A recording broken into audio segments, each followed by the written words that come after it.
Bismillahirrahmanirrahim. Alhamdulillahirabbil alamin. Wassalatu wassalamu ala asyrafil anbiya wal mursalin sayyidina wa habibina Muhammadin wa ala alihi wa sahbihi ajma'in. Qala al-musannif al-imam Abu Hamid Muhammad bin Muhammad al-Ghazali rahimahullah wa nafa'ana bi ulumihi fid dharain amin.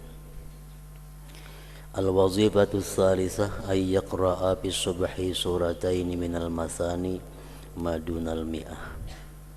Fa innal italata bi qira'atil fajri wat taghlisa biha sunnatun wa la yadurruhu al-khuruj minha ma'al isfar. Wa la ba'sa bi ay yaqra'a bis saniyah bi awakhir as-suwar nahwa 30 aw 20 ila ay yakhtimaha. لأن ذلك لا يتكرر على الأسماء كثيرا فيكون أبلغ بالوعظ وأدعى إلى التفكر. وإنما كره بعض العلماء قراءة بعض أول سورة وقطعها.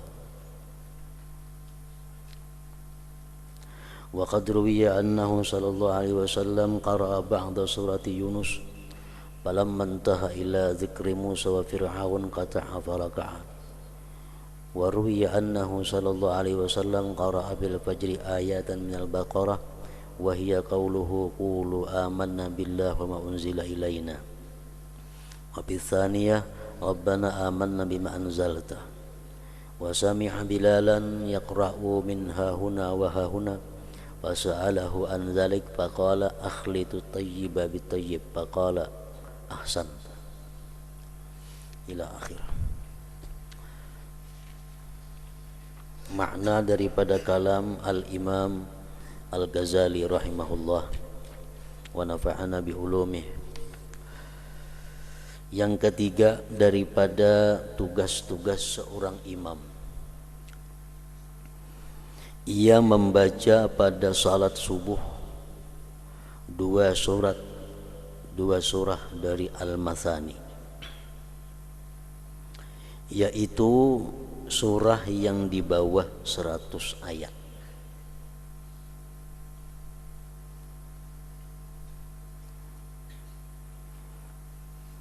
Jadi disunnatkan sembahyang subuh itu membaca surah sesudah Fatihah pada rakaat pertama dan kedua. Surah apapun, sebanyak atau sesedikit apapun, sunat. Dan sunat lagi, ditambah lagi pulang sunatnya apabila kita sembahyang subuh itu membaca surah yang surahnya itu sekitar 100 ayat ke bawah, macam Tabarak contohnya.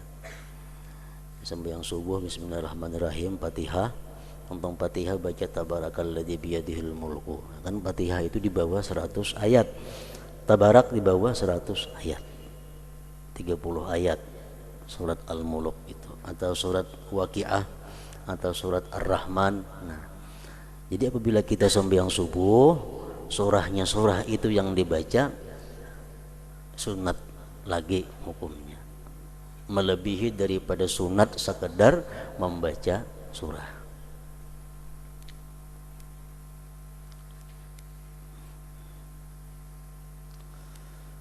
Umpamanya seseorang begitu tuntung Fatihah, ghairil maghdubi alaihim waladdallin, amin, rukuk makruh apabila rakaat pertama kedua itu kada basurah, makruh, mesti ada dibaca surah walaupun seayat. Ghairil maghdubi alaihim waladdallin, amin, alif lam mim, Allahu akbar. Rukuk sudah hilang makruhnya itu. Kenapa? Karena dia sudah membaca ayat daripada surah. Bismillahirrahmanirrahim, Yasin, panjang bacaannya di belakangnya Yasin, mulai sekalinya Allahu akbar, rukuk. Hasil sudah inya pahala membaca surah, kada makruh lagi. Tapi apabila ingin membaca surah yang panjang-panjang, yang sekitar 100 ayat, 90 ayat, nah itu sunat lagi untuk sembahyang subuh. Karena memanjangkan pada bacaan subuh dan meremang-remangkan dengannya itu sunat. Dan tidak mengapa keluar darinya sembahyang subuh beserta terang hari. Jadi sembahyang subuh itu panjang surahnya sehingga bulikan subuh tarang sudah hari. Nah itu disunatkan pula.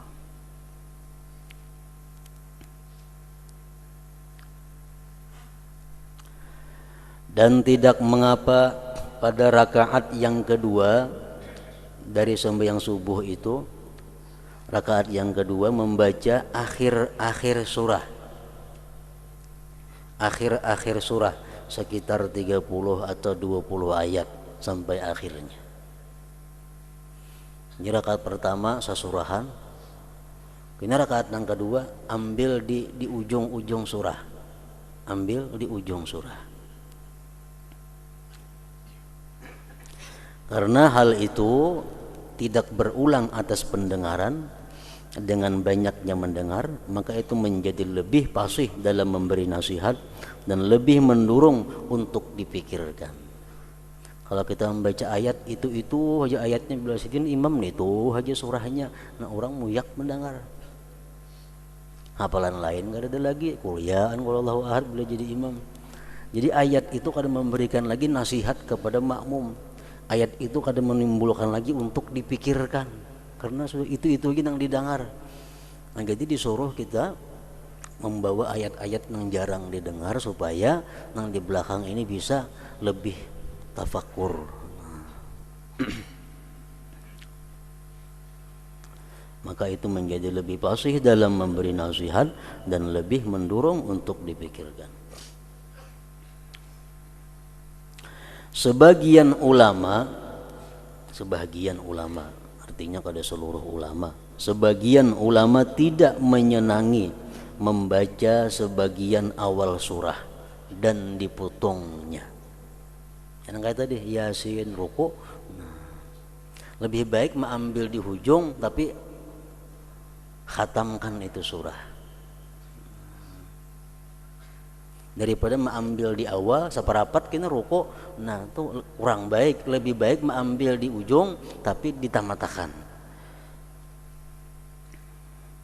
menurut sebahagian ulama. Itu ada juga sebagian ulama mengatakan bahwa itu kada apa-apa.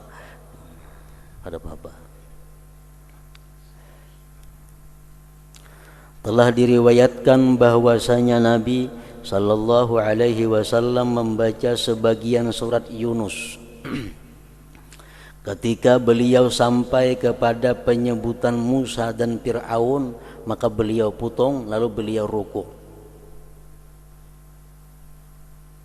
Ini satu bukti bahwa di awal mulai awal surah, di tengah dipotong ruku, itu kada apa-apa karena Nabi pernah melakukan demikian. Dan diriwayatkan bahwasanya Nabi sallallahu alaihi wasallam pada salat subuh membaca satu ayat surah Al-Baqarah, yaitu firman Allah Ta'ala. Nabi pernah dalam sembahyang subuh itu sesudah Fatihah membaca seayat saja. Qulu amanna billahi wa ma unzila ilaina wa ma unzila ala Ibrahim wa Ismail wa Ishaq wa Ya'qub wal asban wa ma utiya Musa wa Isa wa ma utiya an-nabiyyuna min rabbihim lanufarriqu baina ahadin minhum wa nahnu lahu muslimun. Allahu akbar. Pernah juga Nabi sedemikian itu. Dan pada rakaat yang kedua Nabi kita pun membaca ayat seayat saja. Rabbana amanna bima anzalna wattaba'na ar-rasula faktubna ma'asy syahidin. Allahu akbar. Pernah juga Nabi. Artinya, wahai Tuhan kami beriman kepada apa yang telah Engkau turunkan. Rabbana amanna bima anzalta, artinya wahai Tuhan kami beriman kepada apa yang telah Engkau turunkan.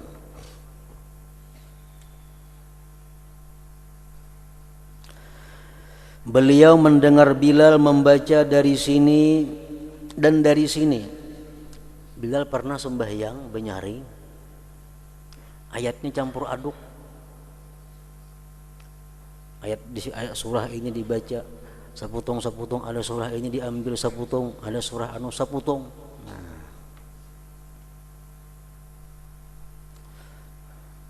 Beliau Nabi kita mendengar Bilal membaca dari sini dan dari sini.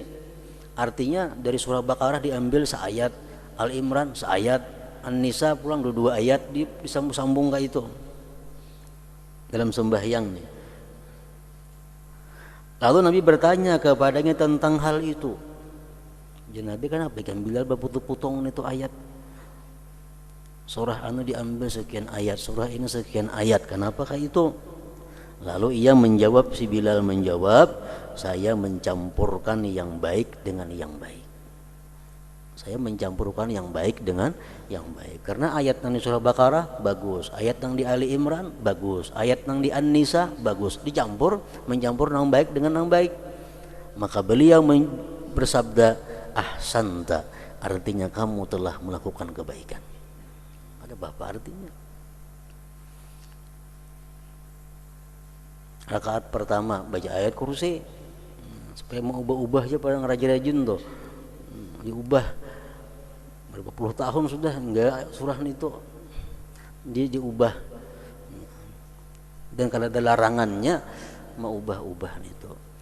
Ada rajin daftar nang di mana-mana, ada daftar bila subuh hari Rabu ini, asar hari Rabu ini, maghrib hari Rabu, itu adalah bukan daripada Rasulullah Sallallahu Alaihi Wasallam.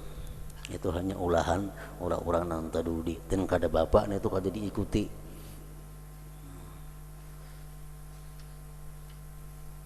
Yang penting ayat Quran yang kita baca di dalam sembahyang itu yang menumbuhkan kehusuan di dalam hati, yang memberikan asar, memberikan bekas, memberikan pengaruh di dalam hati, itu yang paling baik dibaca di dalam sembahyang. Surah ayat yang mana, yang dimana kan yang kita baca, nah ayat itu mempengaruhi lawan hati kita, ayat itu menambah kecintaan kita kepada Allah, ayat itu membuat kita takut dengan neraka. Nah itu yang paling baik dibaca. Jadi kadang mesti palak lawan An-Nas, kadang mesti qul ya qul wallahu ahad, kadang mesti itu.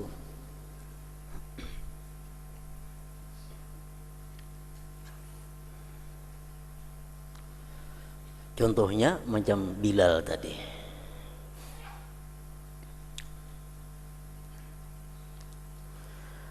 Beliau membaca, Rasulullah artinya membaca Al-Mufassal yang panjang sampai 30 ayat pada salat zuhur. Sedangkan pada salat asar beliau membaca separuh daripadanya. Dan pada salat maghrib dengan akhir Mufassal.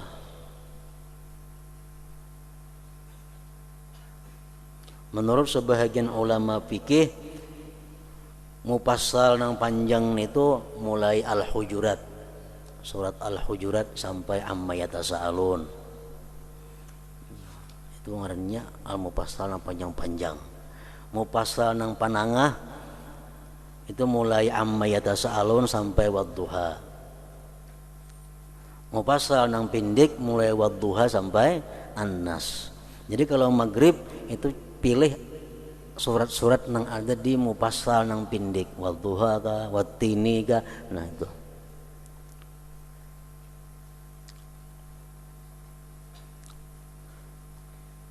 Tapi itu pun kada harus macam itu, kada juga. Cuma kebanyakan Rasulullah seperti itu.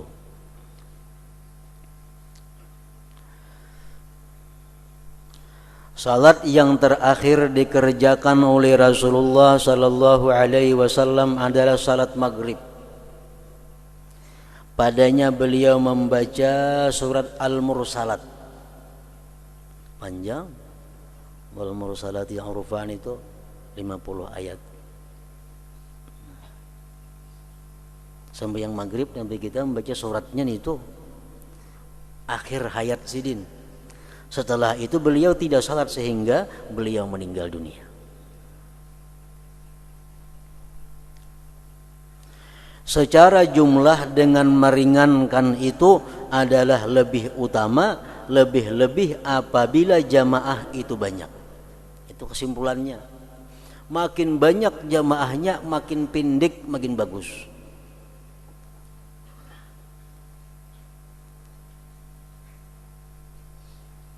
Secara jumlah dengan meringankan itu adalah lebih utama. Lebih-lebih apabila jamaah itu banyak. Beliau sallallahu alaihi wasallam bersabda mengenai rukhsah ringan ini, idza shalla ahadukum bin nas falyukhaffif, apabila fa inna fihi mudda'ifa wal kabira wa dzal hajah wa idza shalla li nafsihi falyutawwil ma syaa. Ujar Nabi, apabila salah seorang di antara kamu salat dengan manusia menjadi imam, maka ringankanlah. Artinya capati.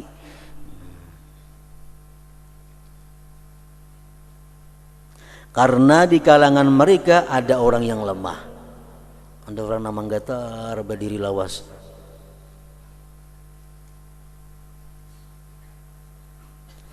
Orang tua, ada orang tua yang mengikut di belakang itu, dan orang yang mempunyai keperluan.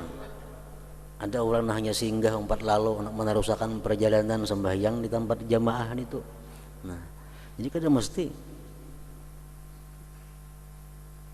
Dan apabila ia salat untuk dirinya sembahyang seorangan, semalaman ada bapak, maka panjangkanlah sekehendaknya.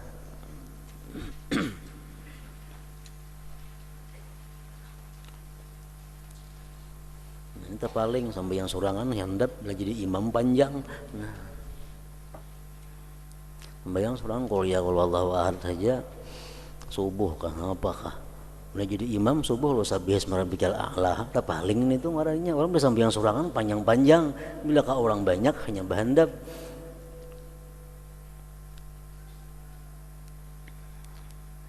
Mu'adz bin Jabal radhiyallahu anhu salat Isya dengan suatu kaum. Ia membaca Al-Baqarah 2 juz lebih nih tuh. Sembahyang Fatihah Al-Baqarah sajus kita anggap lancar 20 menit umpamanya.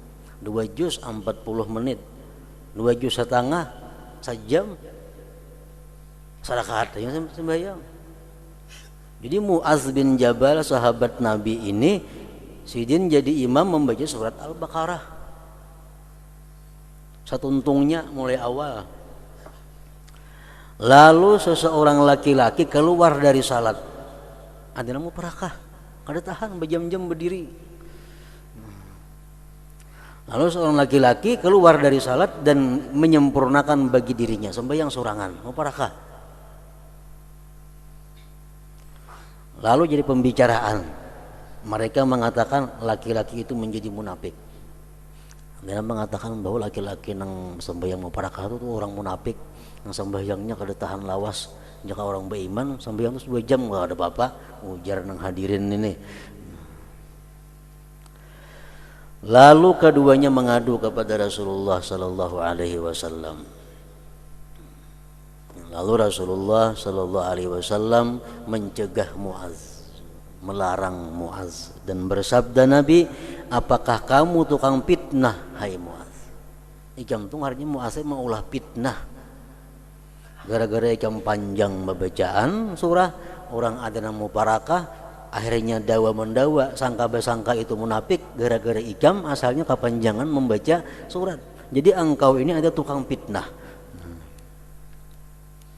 Bacalah surah Sabbih, Sabbih isma rabbikal a'la, was-sama wat-tariq, wasyamsi wa duhaha. Langsung yang Isya sadang itu. Aduh sah Al-Baqarah tadi.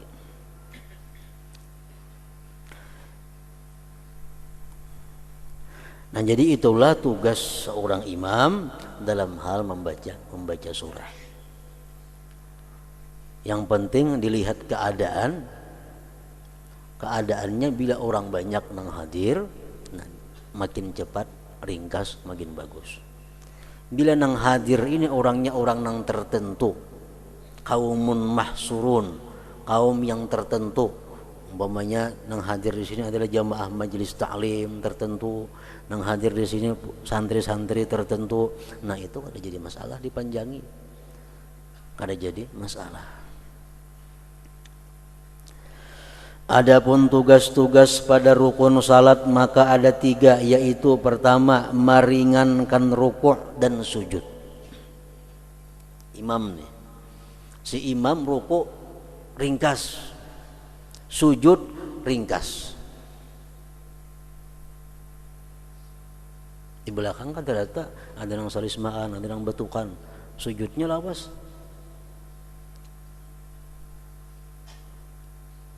Maka dalam tasbih tidak melebihi atas 3 kali. Subhana rabbiyal a'la wa subhana rabbiyal a'la, subhana rabbiyal a'la, Allahu akbar. 3 kali cukup bagi imam, jangan lebih pada 3 kali.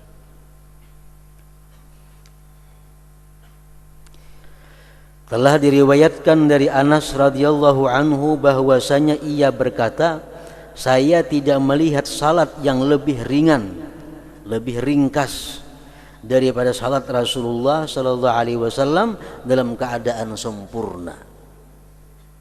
Nabi kita sembahyang cepat sempurna. Artinya amun cepat kada betumak ninah, nah itu cepat kada sempurna. Atau cepat bacaannya kada bebuku beruas lagi, itu kada sempurna. Memang diriwayatkan juga bahwasanya Anas bin Malik radhiyallahu anhu ketika salat di belakang Umar bin Abdul Aziz radhiyallahu anhu, di mana Umar bin Abdul Aziz sebagai amir di Madinah, ia berkata, saya tidak salat di belakang seseorang yang salatnya lebih mirip dengan salat Rasulullah sallallahu alaihi wasallam daripada pemuda ini. Umar bin Abdul Aziz jadi imam, sembahyangnya sangat mirip dengan sembahyang Rasulullah sallallahu alaihi wasallam, ringkas, sempurna.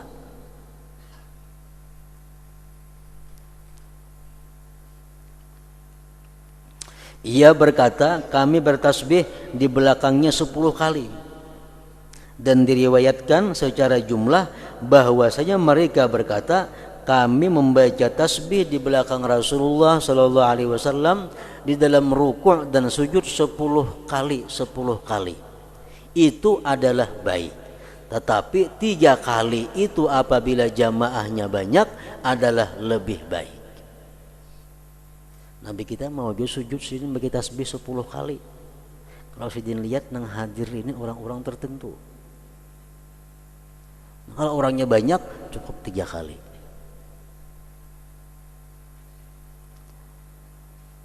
Tetapi 3 kali itu apabila jamaahnya banyak adalah lebih baik. Apabila tidak hadir kecuali orang-orang yang mengkhususkan kepada agama, nah hadirnya orang-orang yang suka kepada agama, nah hadir orang-orang yang suka ahli ibadat, nah hadir ini orang-orang yang tertentu, nah maka tidak mengapa dengan bacaan tasbih ruku, tasbih sujud 10 kali, kada jadi masalah. Ini adalah segi penggabungan antara riwayat hadis Nabi. Ada riwayat mengatakan Nabi sembahyang tasbihnya 10. Ada mengatakan riwayat tasbih Nabi 3. Sembahyang rukunya 3, tasbihnya, sujudnya pun tasbihnya 3. Digabungkan dua hadis itu sehingga orang yang hadir tertentu bisa 10 kali Nabi baca tasbih. Jadi yang pertama tugas-tugas imam pada rukun sembahyang adalah meringankan rukuk dan sujud. Dan ketika bangun dari rukuk, imam sayugianya untuk membaca Sami Allahu liman hamidah. Artinya Allah mendengar orang yang memujinya. Makmum pun begitu bangun dari rukuk, Sami Allahu liman hamidah juga. Itu mazhab kita Syafi'i macam itu. Ada mazhab lain yang mengatakan bahwa kalau imam itu membaca sami Allahu liman hamidah, makmum rabbana walakal hamdu. Itu ada juga mazhab, tapi lain dari mazhab Imam Syafi'i. Sami Allahu liman hamidah, biar imam. Makmum rabbana walakal hamdu. Makmum ada lagi sami Allah. Itu ada juga mazhab macam itu. Cuma bagi kita Syafi'i, pengikut Imam Syafi'i, baik makmum atau imam sama-sama membaca sami Allah liman hamidah itu.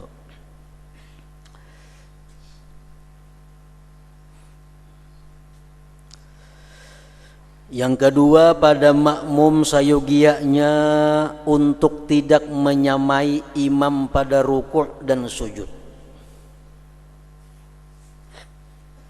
Sayogianya untuk tidak menyamai imam pada rukuk dan sujud. Artinya jangan sampai makmum lawan imam ini rukuk sujudnya beimbai. Tetapi ia si makmum mengakhirkannya, melambatkan sujud. Tapi jangan terlalu lambat. Maka ia tidak turun untuk sujud kecuali apabila dahi imam telah sampai ke tempat sujud. Itu aturannya. Jadi sami Allahu liman hamidah, cagat. Karena si imam Allahu Akbar, dahi sidin ke lantai sudah, hanyar kita turun Allahu Akbar. Bila sidin masih di panangahan jalan, kita jangan bergeser daripada tegak. Dahi sidin ke lantai, dahi imam hanyar kita turun. Dan jangan sampai sidin mengangkat dahi dari lantai. Kalau sudah sidin mengangkat dahi dari lantai, hanyar kita sujud, salah juga, makruh juga hukumnya.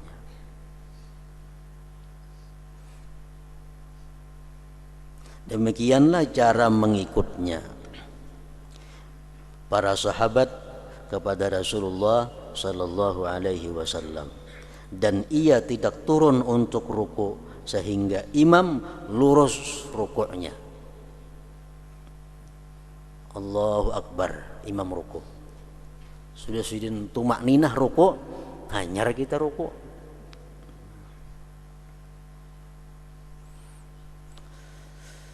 Jadi bersamaan dengan imam makruh, kecuali takbiratul ihram itu kada sah. Kalau takbiratul ihram baimbai imam kada sah. Lain pada takbiratul ihram daripada rukun fi'li, makruh bersama imam baimbai. Badahulu satu rukun daripada imam, makruh juga, makruh.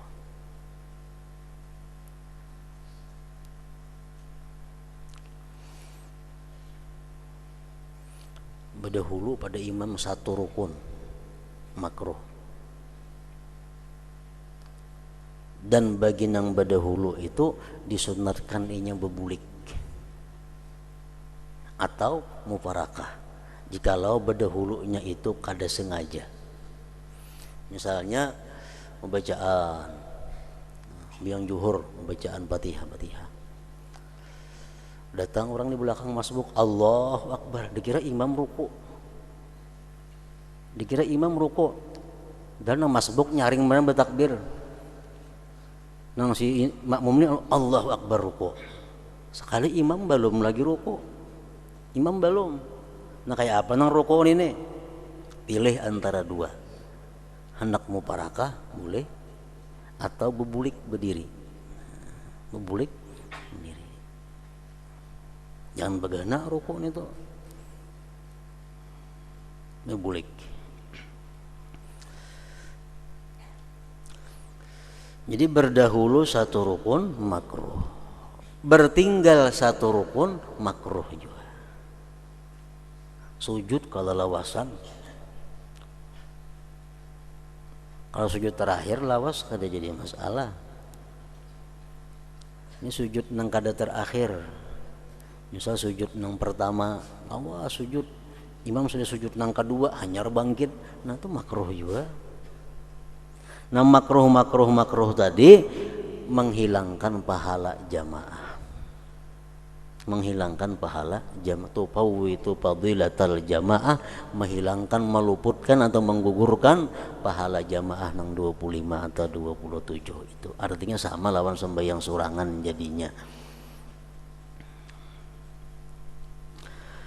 Telah dikatakan bahwasanya manusia itu keluar dari salat atas 3 bagian. Orang sembahyang ke masjid berjamaah, bulikan 3 kelompok macam membulikan itu.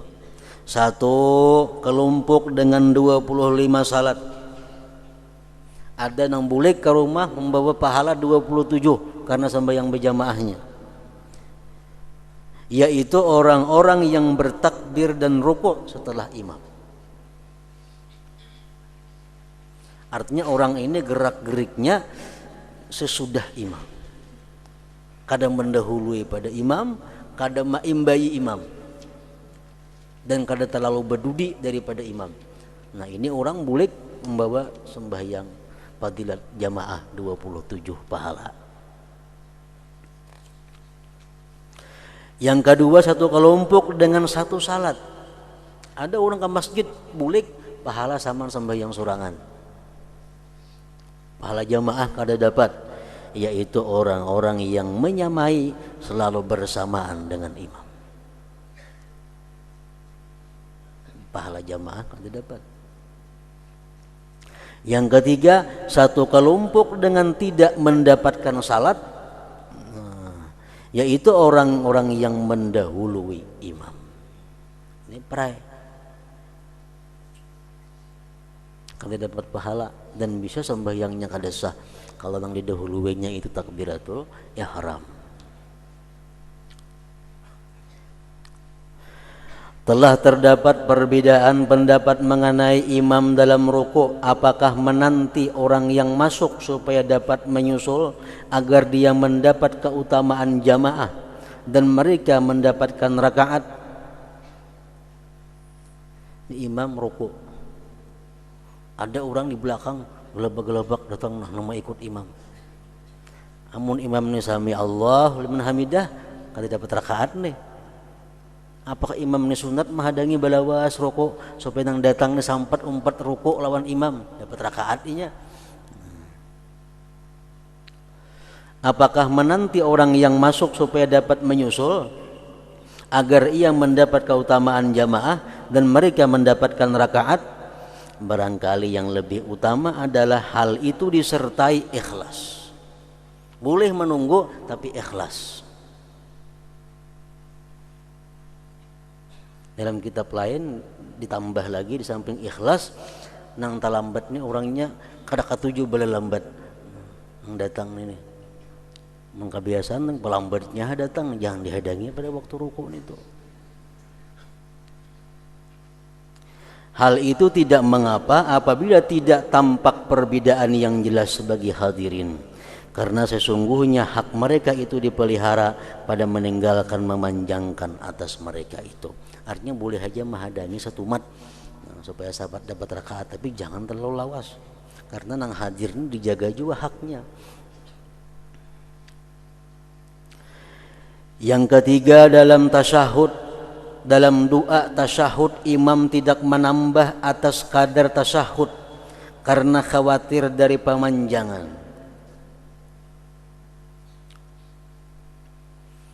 Kan imbah hamidum majid, kita sunat di situ berdoa.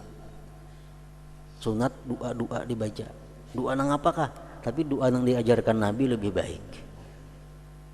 Tapi jangan terlalu panjang.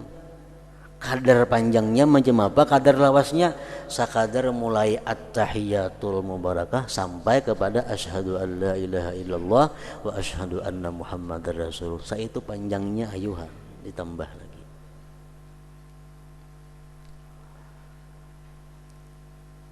Dan ia tidak mengkhususkan dirinya dalam doa. Nah di sini Imam Al-Ghazali, perlu diketahui Imam Ghazali ada berbeda pendapat dengan ulama-ulama yang lain. dan ia tidak mengkhususkan dirinya dalam doa, tetapi ia datangkan dengan lafaz jamak, maka ia ucapkan Allahumma ghfir lana.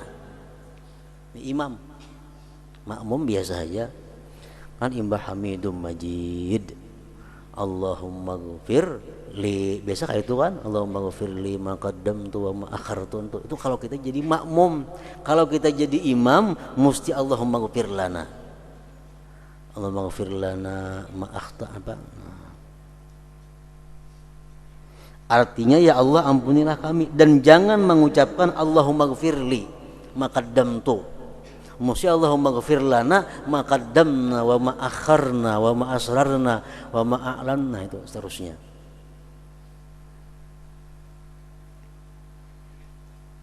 Dan jangan mengucapkan Allahumma ghfirli, artinya ya Allah ampunilah saya. Karena telah dimakruhkan imam itu mengkhususkan bagi dirinya dalam berdoa.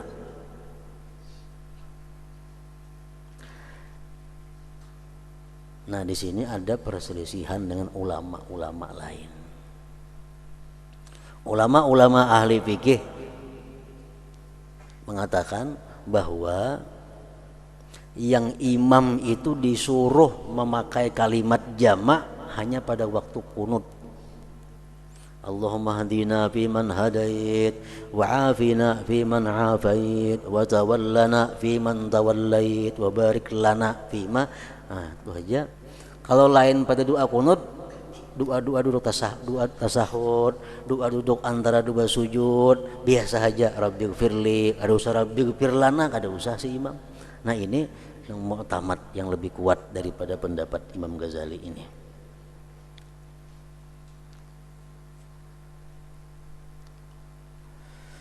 Dan tidak mengapa ia memohon perlindungan dalam tasyahud dengan 5 kalimat yang maksur yang datang dari Rasulullah sallallahu alaihi wasallam, maka ia mengucapkan na'udzubika min azabi jahannam wa azabil qabri wa na'udzubika min fitnatil mahya wal mamat wa min fitnatil masihid dajjal wa iza aradta biqaumin fitnatan faqbidna ilaika ghaira maftunin. Jadi kalau Imam Ghazali, imam mesti macam itu berdoa. Na'udzubika. Na jamak artinya kami. Nah, kalau imam-imam yang lain dari Ghazali, apa yang dikatakan Nabi itu dicontoh. Bila Nabi mengajarkan itu kada jamak, berarti kada usah jamak. Allahumma inni a'udzubika.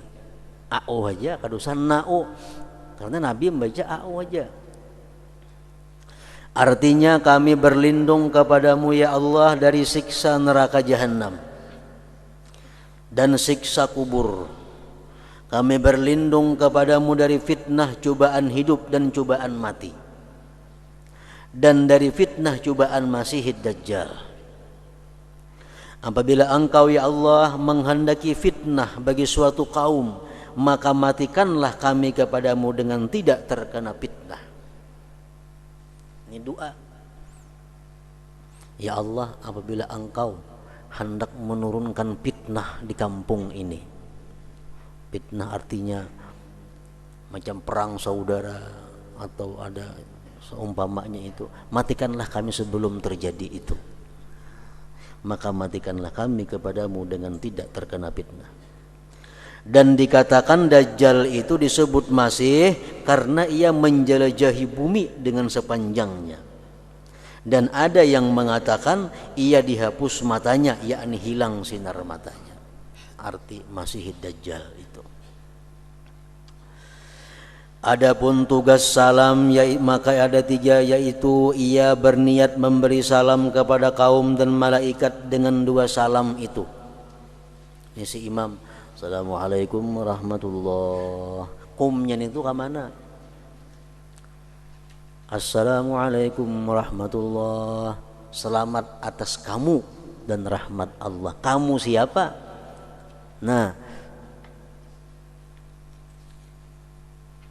artinya kamu itu nang hadir di sebelah sini, malaikat nang ada di sebelah situ.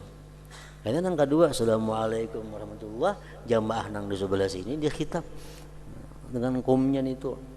Makmum pun kadang assalamualaikum, tujuan makmum apa? Menjawab salam imam itu. Ia berniat memberi salam kepada kaum dan malaikat dengan 2 salam itu. Yang kedua, ia tetap tidak berpindah dulu setelah salam. Assalamualaikum warahmatullahi. Jangan langsung buka imam. Jangan berpindah dulu setelah salam. Demikianlah Rasulullah SAW melakukannya, juga Abu Bakar dan Umar radhiyallahu anhuma. Lalu ia salat sunat di tempat lain. Jika di belakangnya terdapat jamaah perempuan, maka ia Nabi tidak berdiri sehingga mereka pergi.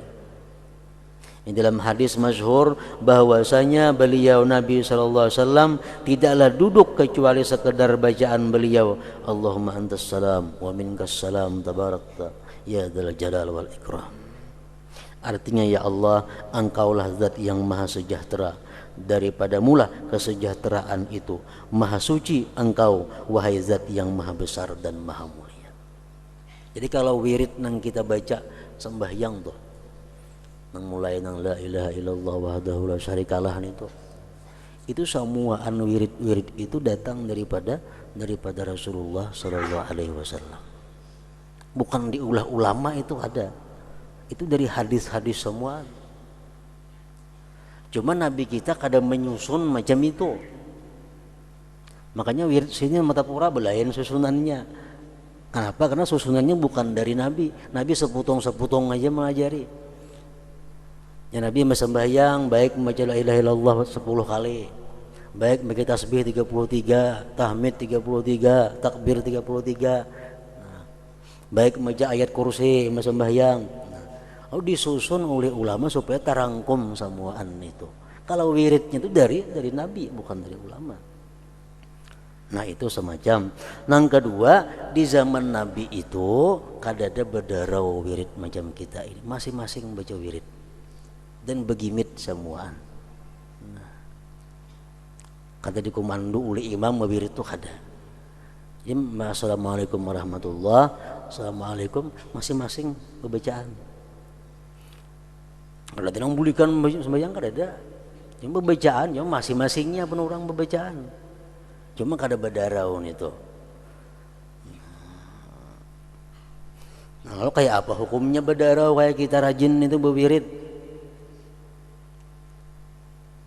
Ujar ulama fikih mengatakan bahwa itu adalah bid'ah. Bid'ah artinya kada diajarkan Rasulullah. Bila bid'ah itu artinya kada baik. Kecuali tujuannya badarau itu adalah si imam ni banyaring baca wirid itu untuk menggiring makmum nang kada tapi hafal wirid.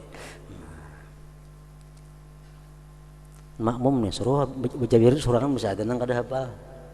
Cuman orang banyak kau aja mengiringi semuaan itu. Nah, jadi imam banyaring tujuannya apa? Supaya nang kada tapi hafal wirid kau mengiringi. Nah, amun macam itu kada jadi bid'ah, kada jadi makruh. Amun samuan itu punya hafal saja lawan wirid, kada usah benyaring-nyaringan itu. Kayak itu yang di zaman Rasulullah sallallahu alaihi wasallam.